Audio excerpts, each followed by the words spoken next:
जय श्री राधे दोस्तों, केपी की वाणी चैनल में आपका स्वागत है। माता रानी का आशीर्वाद पाने हेतु कमेंट में जय माता दी अवश्य लिखे। वहीं अगर आप महाकाल के भक्त हैं तो कमेंट में हर हर महादेव अवश्य लिखे।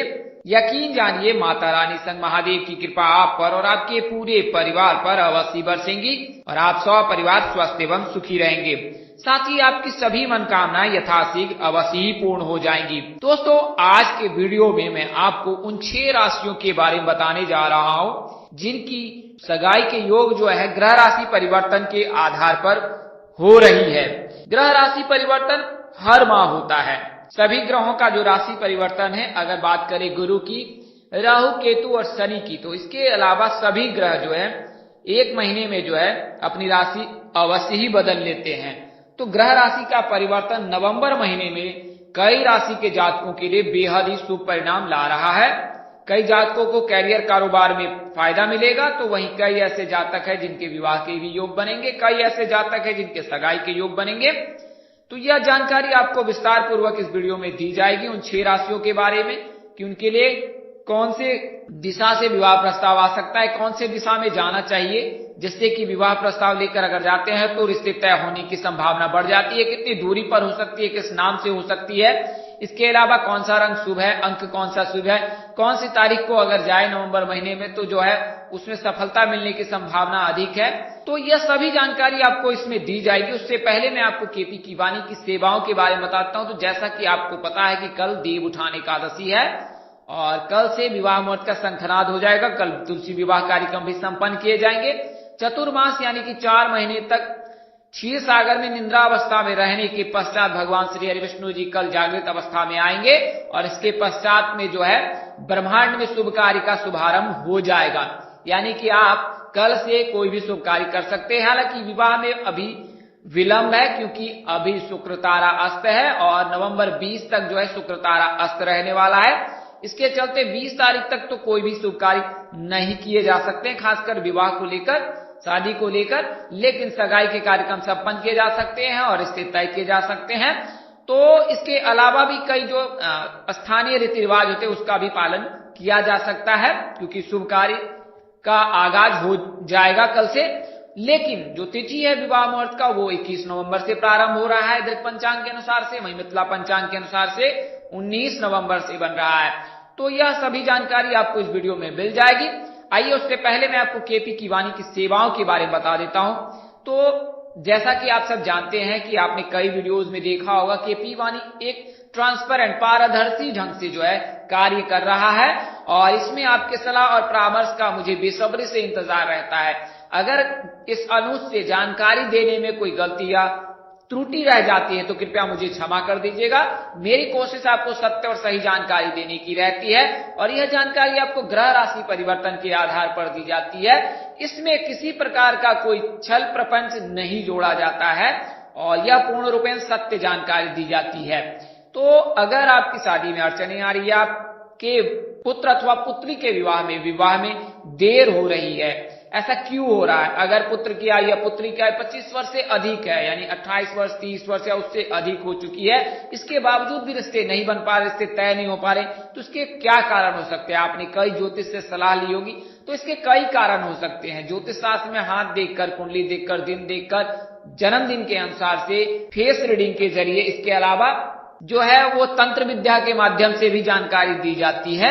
हालांकि जो सबसे सटीक जानकारी होती है वो कुंडली से होती है, कुंडली प्रेडिक्शन से, यानी कि ग्रहों की जो चाल है, ग्रहों की चाल से जो नवमंडल में ग्रहों की जो परिक्रमा चल रहे हैं, ग्रह जो है अपनी गति से आगे बढ़ रहे हैं, किसी एक राशि से निकलकर दूसरी राशि में प्रवेश करते हैं, तो ग्रहों की चाल से ही आपके जीवन में हालचाल बेहाल होता है या उसमें बहाली हो जाती है, यानी कि आपके कार्य बन जाते हैं या आपके कार्य बिगड़ जाते हैं। तो ऐसा ग्रहों की चाल के चलते होता है। तो नवग्रह जो है उसमें 8 ग्रह को ज्यादा तवज्जो दिया गया है, जिनमें 4 शुभ ग्रह, 4 अशुभ ग्रह को माना गया है। 4 शुभ ग्रह, 4 अशुभ ग्रह 2 वर्गों में बांटा गया है। तो शुभ ग्रह के रहने पर शीघ्र शादी के योग बनते हैं, शुभ ग्रह के रहने पर शादी में देर होती है। तो अगर आपने कई ज्योतिषों से सलाह ली है, इसके बावजूद भी शुभ कार्य नहीं हो पा रहे हैं, रिश्ते तय नहीं हो पा रहे, तो इसके क्या कारण हो सकते हैं?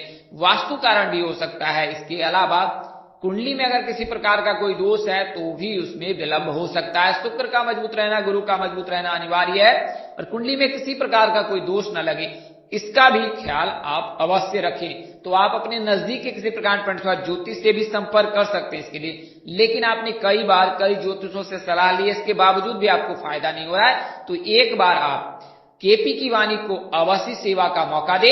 यकीन जानिए केपी की वाणी पर आपको 100% सही जानकारी दी जाएगी कि आपकी शादी कब होगी, कहाँ होगी, कैसे होगी, किससे होगी, किस दिशा में होगी, कितनी दूरी पर होगी, किस नाम से हो सकती, किस राशि से करनी चाहिए, जीवन साथी का रंग रूप स्वरूप स्वभाव और उनका करियर कैसा होगा, आपका करियर कैसा होगा। अगर आप लव मैरिज करना चाहते हैं तो माता पिता की सहमति मिलेगी कि नहीं मिलेगी, सरकारी नौकरी वाला जीवन साथी होगा या प्राइवेट या निजी कंपनी में कार्यरत होगा, कारोबारी होगा, बिजनेसमैन होगा। इसके अलावा संतान योग, राजयोग, धन योग, सास ससुर का स्वभाव, पुत्र प्राप्ति के योग, ये सभी जानकारी जो है आपको विस्तार पूर्वक कुंडली में दी जाती है। आप लिखित या मौखिक दोनों माध्यमों से जानकारी प्राप्त कर सकते हैं। अगर आप लिखित जानकारी पाना चाहते तो लिखित, अगर आप मौखिक यानी टेलीफोन के माध्यम से जानकारी पाना चाहते तो आप टेलीफोन के माध्यम से संपर्क कर सकते हैं। तो केपी की वाणी से जुड़ने के लिए 8521835670 पर संपर्क कर सकते हैं। 8521835670 इस नंबर पर आप संपर्क कर सकते हैं। अगर जल्दबाजी में नंबर निकल गया है तो आप वीडियो को स्क्रॉल कर नीचे यार वीडियो में डिस्क्रिप्शन बॉक्स में आराम से नंबर नोट कर सकते हैं। वहीं ऐसे जातक जिनकी शादी में अड़चन नहीं आ रही है, शादी तय होने के बाद टूट जा रही है, शादी में किसी न किसी वजह से व्यवधान आ रहा है, तो अब आप केपी की वाणी से कुंडली मिलान करा सकते हैं और विवाह उपरांत वैवाहिक जीवन की संपूर्ण जानकारी प्राप्त कर सकते हैं कि आपका वैवाहिक जीवन कैसा रहने वाला है, खुशहाल रहने वाला है या इसमें परेशानी आ सकती है। पकुड़ दोष, नाड़ी दोष लगने पर आपको उसके उपाय के बारे में बताया जाएगा, उसके निवारण के बारे में बताया जाएगा। अगर आप निवारण करा लेते हैं उसके बाद आप पढ़ने सूत्र में बन सकते हैं, अन्यथा आपको विवाह नहीं करना चाहिए। कई केपी की वाणी से आपको न करने की भी सलाह दी जा सकती है अगर किसी प्रकार से आप दोष रहित रहते हैं तो। आइए अब वीडियो में आगे बढ़ते हैं। तो जैसा मैंने आपको बताया कि बिना विलंब किए मैं आपको आज की वीडियो में पूरी जानकारी दूंगा उन 6 राशियों की जिनके विवाह के योग, सगाई के योग, राशि परिवर्तन, ग्रहों की राशि परिवर्तन के आधार पर बन रही है। तो आइए उसके बारे में बारी बारी से जानते हैं। उससे पहले मैं आपको विवाह मुहूर्त बताता हूं। तो नवंबर के महीने में 21 नवंबर को दृक पंचांग के अनुसार से पहला दिन विवाह मुहूर्त का, और इस दिन 12:14 देर रात से सुबह प्रातःकाल 6:49 तक शुभ मुहूर्त है। 22 नवंबर तक नक्षत्र स्वाति है जबकि तिथि त्रयोदशी है। यह दिन बेहद शुभ है, इस दिन परिणय सूत्र में बन सकते हैं। इसके अलावा 24 नवंबर गुरुवार का दिन है, और बात करें मुहूर्त की तो 3:04 दोपहर से संध्या काल 7:37 तक है। नक्षत्र अनुराधा है जबकि तिथि प्रतिपदा है। इसके अलावा नवंबर 25 को जो है वो 10:45 देर रात से सुबह प्रातःकाल 6:52 तक 26 नवंबर तक जो है विवाह मुहूर्त है। नक्षत्र मूल है, तिथि तृतीया है। वही अगली तिथि जो है वो 27 नवंबर के दिन गुरुवार रविवार है। इस दिन जो है संध्या काल 9:34 से प्रातःकाल 6:54 तक जो है विवाह मुहूर्त है। नक्षत्र उत्तराषाढ़ा है जबकि तिथि पंचमी है। तो ये 4 दिन बेहद शुभ माने जाते हैं और ज्योतिषों ने 4 दिनों की सलाह दी है। इन 4 दिनों में विवाह मुहूर्त है। दृक पंचांग के अनुसार से, मिथिला पंचांग के अनुसार से 19 नवंबर से लेकर 30 नवंबर के तक जो है विवाह के योग बन रहे हैं। आइए राशियों के बारे में विस्तार से जानते हैं। तो अचानक जिनके लिए रिश्ते आ सकते हैं, तो बात करें मेष राशि की, तो मेष राशि में वर्तमान समय में राहु का गोचर हो रखा है और इनके अचानक से रिश्ते तय होने के प्रबल योग हैं और इनके शादी सगाई के भी योग बन रहे हैं नवंबर 30 तक। तो मेष राशि के जातकों का नाम अक्षर ALE से होता है। इनके राशि स्वामी मंगल है, आराध्य देव हनुमान जी है। भाग्यशाली रंग आपका लाल है, भाग्यशाली अंक 1 और 8 है। राशि धातु तांबा सोना है, राशि शुभ रत्न मूंगा है, राशि स्वभाव चर है। राशि अनुकूलवार मंगलवार, गुरुवार था रविवार है, लेकिन मंगलवार के दिन विवाह जो तिथि तय निश्चित ना करें क्योंकि शास्त्रों में मंगलवार के दिन विवाह न करने की सलाह दी जाती है। राशि अनुकूल रत्न जो है मूंगा पुगराज था माणिक्य है। अनुकूल दिशा आपके लिए पूर्व है। राशि तत्व अग्नि है। राशि प्रकृति पित्त है। शादी किस दिशा में हो सकती है, तो मेष राशि के दक्षिण दिशा में होने के प्रबल योग है। अधिकतम दूरी 0 से 100 किलोमीटर के मध्य हो सकती है। अगर तुला और मकर राशि उपस्थित न हो जीवन साथी के भाव में, अगर तुला और मकर राशि उपस्थित रहता है तो 200 किलोमीटर अधिकतम दूरी हो सकती है।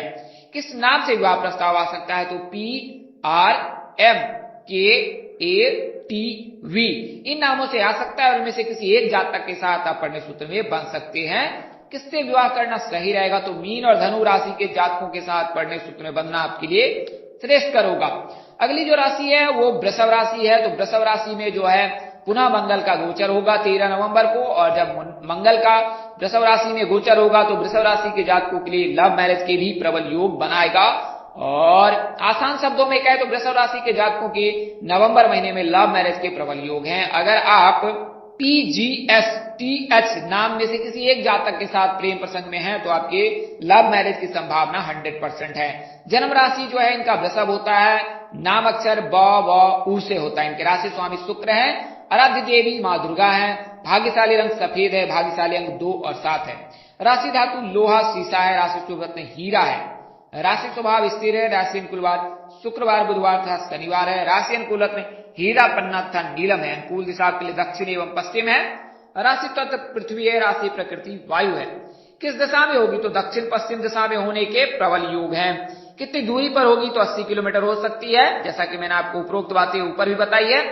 नाम के बारे में मैंने आपको बता दिया, विवाह प्रस्ताव GSPTH नाम से आ सकता है और इनमें किसी एक जातक के साथ आप पढ़ने सूत्र में बन सकते हैं। वहीं वृषभ राशि के मकर राशि के साथ वैवाहिक जीवन बेहतर रहते हैं, तो आप इसका अवश्य ध्यान रखें। हालांकि विवाह पूर्व एक बार कुंडली मिलान अवश्य करा लें। अगली राशि तुला राशि है। वर्तमान समय में शुक्र का गोचर तुला राशि में हो रखा है। 11 नवंबर तक तुला राशि में शुक्र का गोचर रहेगा। इसके पश्चात वृषभ राशि में प्रवेश कर जाएंगे शुक्र। तो शुक्र के तुला राशि में रहने से 11 नवंबर तक तो इनके रिश्ते तय होने के प्रबल हैं। खासकर तुला राशि के जो जातक हैं वो लड़के हैं, उनके लिए यह योग प्रबल है। तो जन्म राशि तुला, इनका नाम अक्षर आ से शुरू होता है, राशि स्वामी इनके शुक्र है, आराध्य देवी माँ दुर्गा है, भाग्यशाली रंग इनके लिए भी सफेद है, भाग्यशाली अंक 2 और 7 है, राशि धातु लोहा चांदी, राशि शुभ रत्न हीरा है, राशि स्वभाव चर है, राशि अनुकूलवार बुधवार शुक्रवार तथा शनिवार है, राशि अनुकूल रत्न हीरा पन्ना तथा नीलम है, अनुकूल दिशा के लिए दक्षिण है, राशि तत्व वायु जबकि राशि प्रकृति सम है। किस दिशा में होगी यानी आग्नेय कोण यानी दक्षिण पूर्व दिशा में होने के प्रबल योग बन रहे हैं तुला राशि के जातकों के। अगर आप प्रेम प्रसंग में है तो लव मैरिज भी कर सकते हैं। ससुराल की अधिकतम दूरी 80 से 100 किलोमीटर हो सकती है।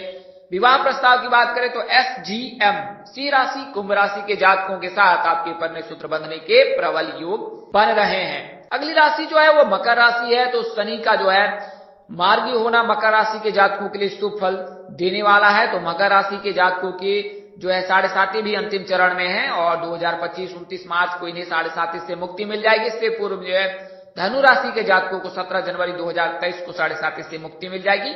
लेकिन कुंभ राशि के जातकों को 2027 तक और मीन राशि के जातकों को 2030 तक इंतजार करना पड़ सकता है। अगर आपने अच्छे कर्म किए हैं तो आपको अवश्य शनिदेव की कृपा पर बरसेगी और आपके जीवन में जो है सुख समृद्धि का आगमन होगा। वही बुरे कर्म किए होंगे तो आपको विषम परिस्थिति से गुजरना पड़ सकता है। तो मकर राशि के जातकों का नाम अक्षर जे यानी जौ से होता है। इनके राशि स्वामी जो है शनिदेव है, आराध्य देव भगवान शिव जी यानी देवों के देव महादेव है। तो महादेव की पूजा उपासना करने से मकर राशि के जातकों के लिए शुभ योग बन रहा है।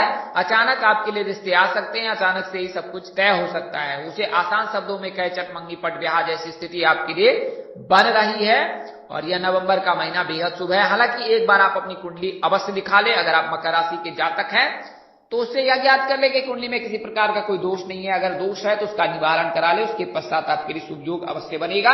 राशि शुभ रत्न नीलम है, राशि धातु लोहा चांदी सोना है, भाग्यशाली अंक इनके लिए 10 और 11 है यानी आने वाले 10 और 11 तारीख जो आपके लिए बेहद शुभ है।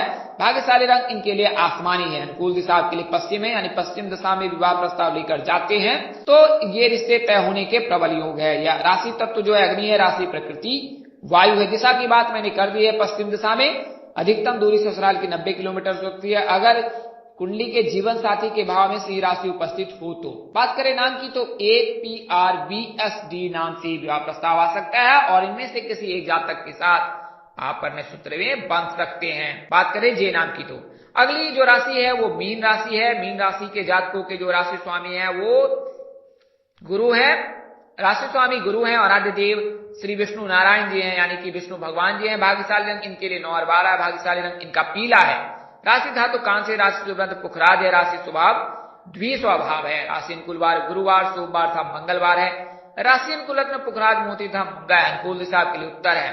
तो मीन राशि के जातकों के जो है भाग्यशाली अंक 9 और 12 यानी 9 और 12 तारीख के दिन अगर आप कोई शुभ कार्य करना चाहते तो अवश्य करें। नवंबर के महीने में रिश्ते को लेकर जाना चाहते तो अवश्य लेकर जाएं, इसमें सफलता मिलने के प्रबल योग हैं। ईशान कोण यानी उत्तर पूर्व दिशा में आपके लिए शुभ योग बन रहा है। दक्षिण पूर्व की तरफ उत्तर पूर्व दिशा में आपके लिए योग बन रहा है। अधिकतम दूरी ससुराल की कितनी हो सकती है, तो 80 किलोमीटर हो सकती है, अगर उसमें तुला और मकर राशि उपस्थित ना हो, सिंह राशि उपस्थित ना हो। तो अगर सिंह, तुला, मकर आदि राशि उपस्थित रहती है तो फिर अधिकतम 200 किलोमीटर हो सकती है। किस नाम से आ सकता है विवाह प्रस्ताव, तो मैंने आपको बताया है कि PSG V नाम के जातक से विवाह प्रस्ताव आ सकता है। उनमें से किसी एक जातक के साथ आप पढ़ने सूत्र में बन सकते हैं। बात करें अगली राशि की, तो अगली राशि वृश्चिक राशि है। वृश्चिक राशि के बारे में आपको बता रखा है कि 11 नवंबर को जब तुला राशि से शुक्र का गोचर होगा और वृषभ राशि में प्रवेश करेंगे तो वृश्चिक राशि के जातकों के लिए पूरा नवंबर का महीना ही बुक है, यानी कि नवंबर के महीने में आपके शुभ कार्य अवश्य हो जाएंगे। जन्म राशि वृश्चिक है, राशि नाम अक्षर N और Y है, राशि स्वामी मंगल है, आराध्य देव हनुमान जी है। भाग्यशाली अंक इनके लिए 1 और 8 है। भाग्यशाली रंग लाल है, राशि धातु तांबा सोना है, राशि स्वभाव चर है, राशि अनुकूल वार मंगलवार, गुरुवार का रविवार है, राशि अनुकूल रत्न मूंगा मानिकता पुखराज, अनुकूल दिशा आपके लिए पूर्व व उत्तर है, राशि तत्व जल है, राशि प्रकृति कफ है। किस दिशा में हो सकती है, तो वृश्चिक राशि के भी दक्षिण दिशा में होने की संभावना अधिक है। किस नाम से हो सकती है, तो AESKG नाम के जातक से विवाह प्रस्ताव आ सकता है। उनमें से किसी एक जातक के साथ आप पढ़ने सूत्र में बन सकते हैं। किससे करना सही रहेगा, तो मिथुन राशि के जातकों से शादी करना आपके लिए श्रेष्ठकर होगा। तो दोस्तों इस वीडियो में मैंने आपको 6 राशियों की जानकारी दी है जिनके प्रबल योग बन रहे हैं और ऐसा उनके ग्रह राशि परिवर्तन के आधार पर बन रहे हैं। इस तरह की वीडियो देखने के लिए हमारे चैनल के डैशबोर्ड का प्लेलिस्ट पर जाकर अपने राशिनुसार वीडियो अवश्य देखिए। तो दोस्तों आपको ये जानकारी कैसी लगी, लाइक कमेंट शेयर कर हमें अवश्य बताएं। अगर आपने चैनल पर पहली बार विजिट करे, चैनल क्या पसंद आए तो चैनल को सब्सक्राइब कर ले, साथ ही बेल आइकन को प्रेस करना ना भूले। माता रानी कृपा से आपके चेहरे पर हमेशा मुस्कान बनी रहे। अब सब परिवार स्वास्थ्य एवं सुखी रहे। आप सभी के प्यार और स्नेह के लिए आप सबको जैसे धन्यवाद करता हूं। आप लोग इसी तरह हमारे साथ जुड़े रहें। इन्हीं शुभकामनाओं के साथ आपसे विदा लेता हूं कि जल्द एक नई वीडियो और एक नई जानकारी लेकर आपके समक्ष हाजिर होगा। तब तक के लिए मुझे इजाजत दे। आप जहां रहे मस्त रहें, स्वस्थ रहें, व्यस्त रहें। माता रानी की असीम कृपा बरसती रहे। परमपिता परमेश्वर आपको सद्बुद्धि, सत्मार्ग और आगे बढ़ने की शक्ति दे। नमस्कार, जय श्री राम दोस्तों, जय श्री कृष्णा, जय माता दी, जय वाहिगुरु।